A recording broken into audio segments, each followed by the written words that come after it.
Hey folks, Dr. Mike here for RP Strength. Today, we are going to talk about my 5 favorite back exercises. That doesn't mean they're the only ones you should be doing. That doesn't mean all the other ones suck. And this is not a tier list, so it's not like the first one's better than the fourth or something like that. But these are awesome exercises to try that have built my back into quite a sizable beast of a back. Like a pathetic lynx kind of beast, not like a buffalo or something. My back's not that big. In any case, these are all awesome exercises. We're gonna have my new assistant, Max the editor boy, and I know that sounds weird because it is. He's gonna help me out with demoing these exercises. To be completely honest, so fucking jacked I can't even fucking work out anymore. Just know where to move. Anyway, let's go look at some exercises.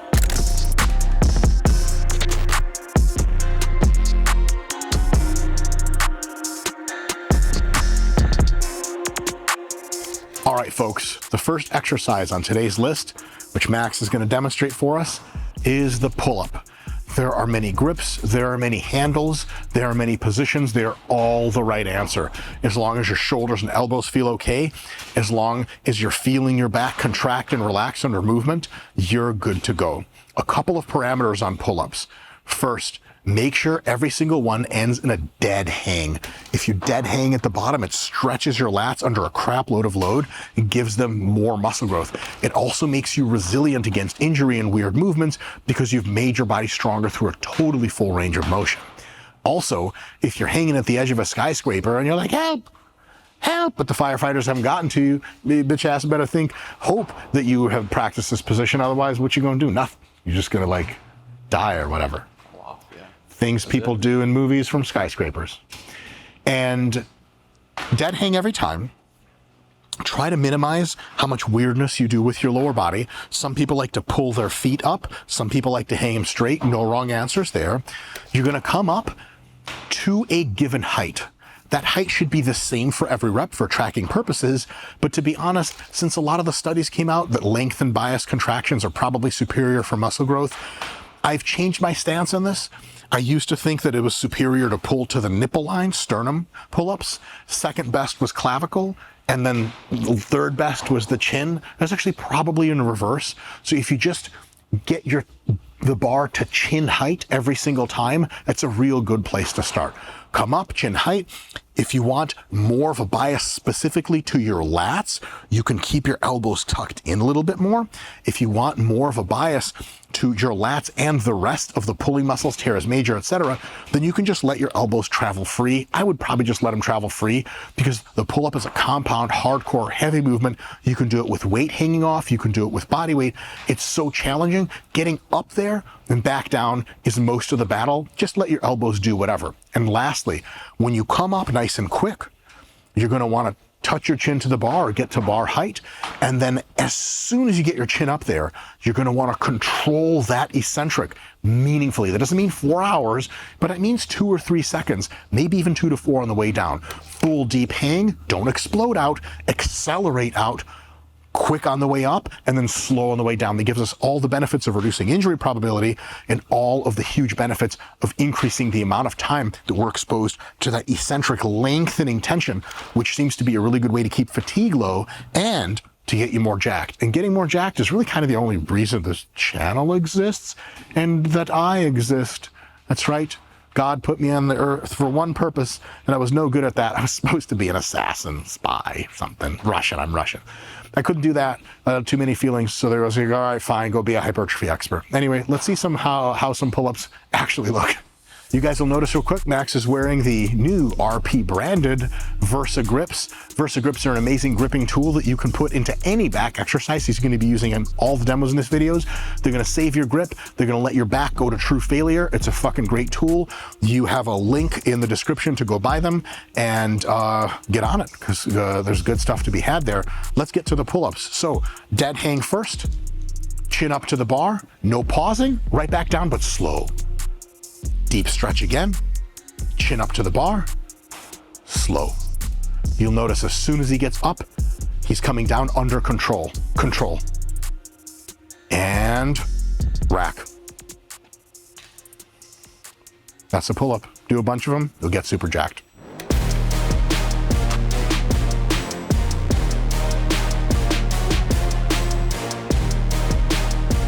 All right, our next back exercise favorite is the cable flexion row. Now, flexion rows you can do with barbells, you can do with dumbbells, you can do with machines, and you can definitely do with cables. The cable one I like probably the best, but for no good reason. It's just vibes. All of them are awesome. The flexion row addresses an interesting part of the back musculature. As you can probably surmise, the back is a really complex group of muscles, some of which have almost opposing functions. Your traps lift your scapula up and pull them back, but your spinal erectors just flex and the spine under load, or rather extend the spine and work to counter spinal flexion. And your lats actually pull everything down. It's like, how can you possibly have an exercise that trains all of them? Ooh, the flexion row comes close. But what it does best is it trains the spinal erectors, because in almost every single other instance, deadlifts, stiff-legged deadlifts, good mornings, great spinal erector training exercises, you don't actually get active flexion and extension. They're almost always isometric. So you're keeping the back locked in place, then you're moving at the hips. This exercise addresses that deficiency, allows you to actually do flex and extension under load. It also allows you to train your mid-back, your traps, and a little bit of your lats because it's a rowing motion. In addition to that, it helps reduce your probability of every single kind of lower back injury, because one of the number one reasons why lower backs get hurt is they're just insufficiently strong through loaded flexion and extension. That's exactly what this exercise addresses. So if your back goes out of alignment a little bit on a deadlift, but you've built it super strong through flexion rows, you're probably not going to get hurt and you're going to be super competent. And it gives you that mid-back and lower back nasty thickness that women are really looking for at clubs nowadays. Dance clubs where young people go to dance and examine back thickness, I think. So let's talk through the flexion row and see how it can be beneficial in your program. All right, folks, the cable flexion row as instructed. We have a little weird setup here. We have this little box situation. We have these dumbbells to give Max that range of motion that he's going to need on that super extended position, or rather, sorry, for the spine, the super flexed position that's going to put a lot of extension, a lot of stretch on those spinal erector muscles, and thus get them to grow, because stretch under tension is a really, really awesome mechanism by which muscle growth happens.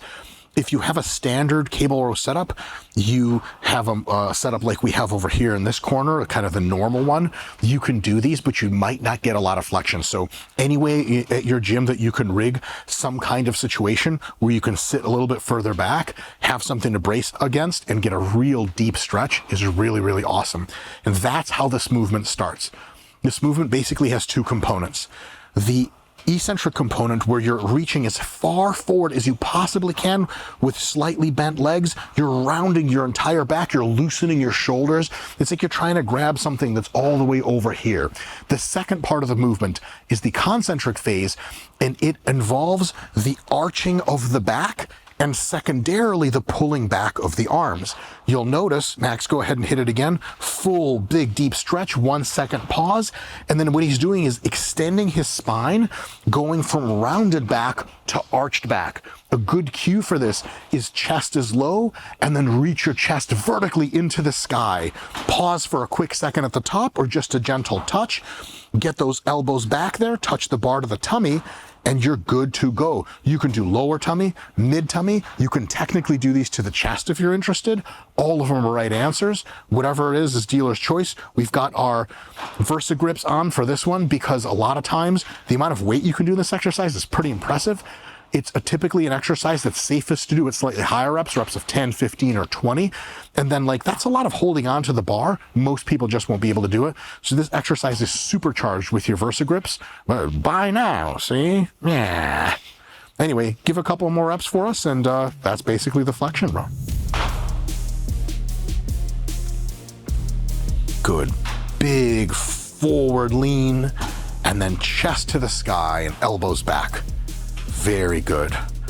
And not just elbows, but shoulders back as well. So as you push your chest up, your shoulders come back. Excellent.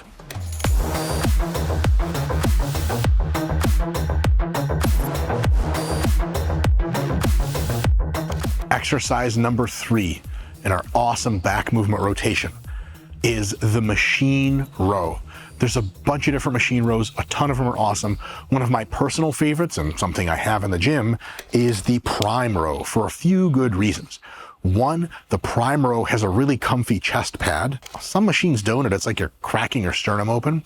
Another thing is the prime row is leveraged with an option to really accentuate the tension at the very deep stretch and make it nice and easy at the top, which matches the kind of force curve that probably causes the most muscle growth. In addition to that, this exercise is designed to give you a huge range of motion, and this machine specifically has an adjustable chest plate, as well as an adjustable butt plate, so an adjustable seat, so you can get exactly the right fit for yourself. There are no correct answers on how low the chest pad or high the chest pad goes. Anything that allows you to completely full stretch, but you don't have to try to get the handles with wiggling out one way or the other, is the correct answer on that. For the seat height, really no right or wrong answers. It's just what feels best. Sometimes you can pull the rows a little bit up higher, different exercise. Sometimes if the seat is really high, you can pull the rows super deep, hit the lats a little bit more. The rows are not an ideal lat exercise. There is something to get out there. And then my favorite is have the seat kind of in the middle and pull right naturally where your body usually likes to pull things, towards its mouth to eat them and then get fat and then bitch and bitch and bitch. I need to exercise. Sorry, that was me several years ago until I discovered Fit Tea. I'm kidding. That's a sponsor we don't even have. What the fuck am I saying? Any machine row can be awesome. The prime row is great. Let me talk you through some specifics of how to set this up and do it right with Max the editor boy doing his other job of being a model in exercise videos. You guys will see Max is strapping in here with his Versa grips, getting them nice and tight. The prime row has awesome rotating handles, so it really lets you move as freely as you like. He's gonna sit down and he's going to protract his scapulae, round his whole back. Everything is forward, shoulders forward, and then he's gonna put his elbows, shoulders back, and his chest is gonna push up at the top.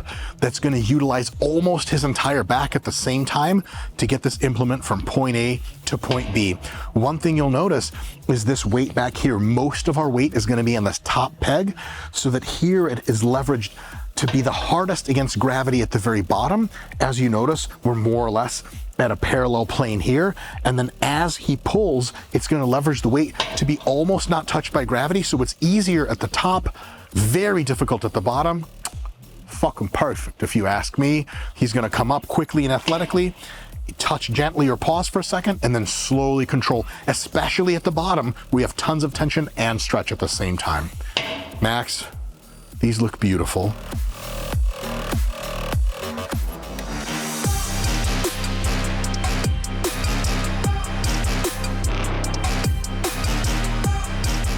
All right, folks, the next exercise requires a little bit of philosophy to understand. There are two reasons why you're going to get a huge back. One of the reasons is a category of earthly reasons. What kind of exercise you do? Are you consistent? Are you getting stronger? Are you eating well? Stress management. But the other reasons are celestial.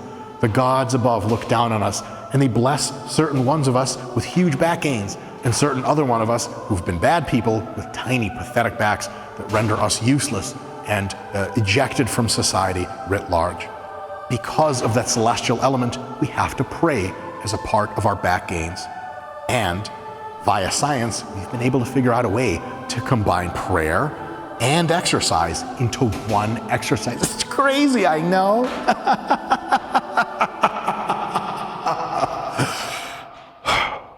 Where am I? Anyway, this is also called the straight arm lat pull down, but who the hell wants to call it that? Lat Prayers it is. Credit to Mano Henselmans, who you should also be following on YouTube for that name. I don't know if he made it up, but goddamn, he's so fucking handsome. Let's talk about the actual exercise now. All right, so the lat prayer is a straight arm lat pull down, which means you're gonna do it on a cable station. You can do this exercise with dumbbells on a bench. You can do it with barbells. There's machines for it. I personally like the cable variant, but you can try all of them because they're all super, super duper. Here's the deal with this exercise. You are going to bend your body so that you are almost, if not parallel to the ground. And at the top of the exercise, you're gonna let the cable stretch your lats and arms as much as humanly possible. You're gonna have either completely locked out elbows or almost locked out elbows. you're going to get this super big stretch at the top. And then as you come down, you're going to come up just a little bit, tilting your face and head up for only one reason. The cable will literally hit you in the face otherwise. There's no biomechanics to explain this. But if you try it the wrong way, you at the very least get embarrassed. You know what I'm saying? You're trying to do lat prayers. There's a girl over there that's kind of looking at you, she's like, ooh, I don't know. Could we be a thing? Maybe if just for tonight. Yeah, that's right. Oh my. But then you hit yourself in the face with a cable and she doesn't know how to act. She's like, is he cool with that? And you get all embarrassed and you're like, shit. And she's like, oh, this is weird. And then you're not getting laid, which is a way bigger problem than not having a big back. No, they're really kind of the same problem. So lat prayers, control all the way up for a big stretch, and then all the way down, chest up at the top, and repeat the motion. Me doing this in midair, it sounds cool, but I think Max is gonna do a better job demonstrating it, kind sir. So the first thing he's gonna do is he's gonna lower his chest, and notice he's going to lift his elbows up to the sky, big stretch in the lats. He's gonna come down in a smooth arcing motion, touching his own legs. Notice he lifted his head as an experienced expert lifter, just enough to get his nose to pass through. Slow on the way up with a pause at the top for that deep tension. Come all the way back and touch, and then slow all the way. Nice and easy. A good cue to use is when you're pulling down, you cue chest up. When you're pushing back through, you cue chest down, and that pre-stretches your lats for you like crazy. Excellent, Max. Very good. One more. All big stretch, chest down, and rack. Very good. And the last thing I have to say on this is about the grip implement that you're using, the actual bar. This is totally cool, but you can use almost anything. I've seen people strap in with Versas and do this underhand. I've seen folks a lot of times get the rope attachment and do the rope. I've seen people go wide, narrow, triangle. Try and see what feels best for pretty much three things. One, are your elbows feeling okay? For me on a straight bar, sometimes it feels great. Sometimes the elbows are like, dude, you need to go parallel like this because it's just not working out. Two, are your shoulder joints feeling okay? The kind of bar you use, it does impinge on that or does weigh in on that to some extent, but a lot of that is how close or how wide is your grip. And there's no 100% right answer. You just got to play around. Start at shoulder grip and see what goes from there. And the last thing is, do you feel the shit in your lats?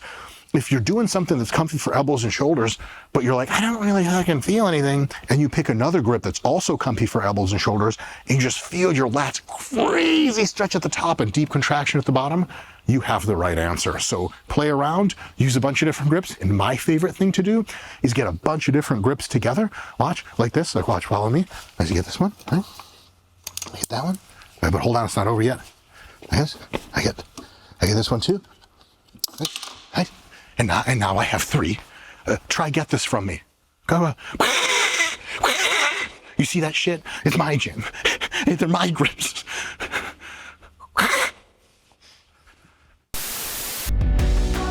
You think plenty hard at work and with your family. So when it comes to dieting to lose weight and fat, maybe you'd rather it be simple. Our Simple Science diet requires zero macro counting, no math at all, no logging, and no special knowledge about meal prep. It's a one-page diet that you can literally clip to your fridge door and use to get into the shape of your life. All you have to do is bring the diligence, because we've taken care of the rest. Included at no additional cost are RP gym-free at-home fitness plan, 8 easy-to-understand ebooks covering diet science, cooking, and the basics of fitness, alongside guides for both preparing meals at home and eating well on the go. Click the link in the description of this video to get started.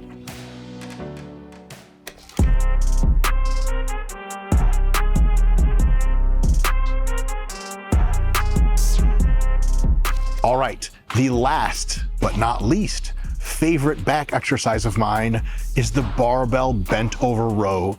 Because if you're ever gonna be a grown man with chest hair, then you gotta pick up barbells from the ground and be angry about it. But on a serious note, the barbell row is, as the kids say, goated, which I think means greatest of all time, which makes no sense, of course, as young people tend not to make sense. I'm kidding, young people, stay calm and stream or whatever the fuck you guys do. TikTok shit. The fuck are you looking at? Anyway, there are a few ways to do the barbell row. The one that I have preferred recently takes advantage of the idea that your stretched muscle positions are the most muscle growth promoting. This is a little bit of a problem for the conventional bent row, where you keep your hips in one plane of alignment and you never move your spine with respect to your hips, because at the very bottom, it's a great stimulus, but at the very top, it becomes mechanically more difficult and it's actually less effective. So you're gonna fail at bent rows at some point halfway up, where you could have done a crap load more of that bottom range and gotten more growth. But there's a way to still do barbell rows and solve it. You have to have really crisp technique here, but what you do is this. You do a normal barbell bent row with a straight back, and the straight back part never changes. Your lower back stays completely straight. But you start at a very deep position with your hips super low in respect to the ground.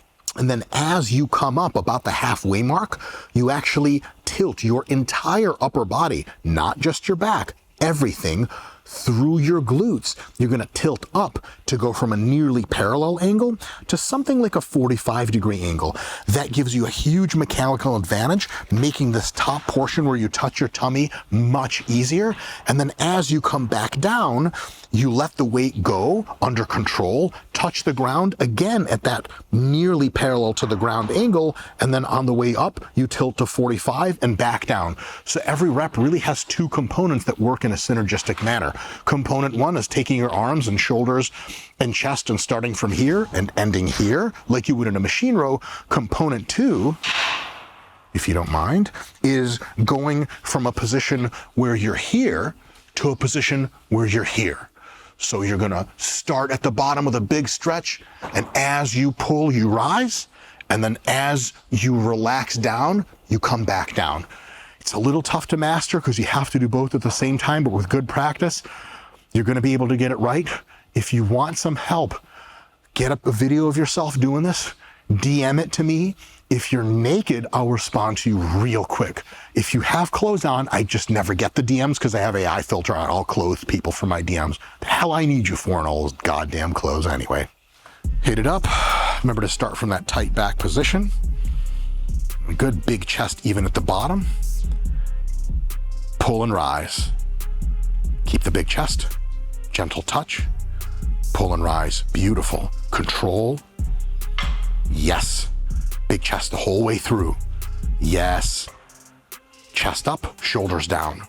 Big stretch, and two more. Good. And come up even a little bit higher, all the way to that 45-degree position. Yes. And then slow, control, and lower. Perfect. Boom. My man. I feel so big. All of a sudden, you're huge. Wow. Mission accomplished. All right, folks, that was 5 of my favorite back exercises. You don't have to do these. There's tons of other great exercises, tons of awesome fitness influencers to follow for really good ideas. If these exercises are okay on your joints and connective tissues, if they are giving you awesome pumps, if you feel a ton of tension in the muscle, if you feel burn in the muscle and you're getting great progress over time, feel free to use these as some of the back exercises that you use in your training. Let us know in the comments if you have some other exercises that you find interesting. Chat with each other and you know, just be kind. And why am I finishing off this video sitting down on the ground? Because it's close to the ground where I belong, because I'm pathetic. See you guys next time.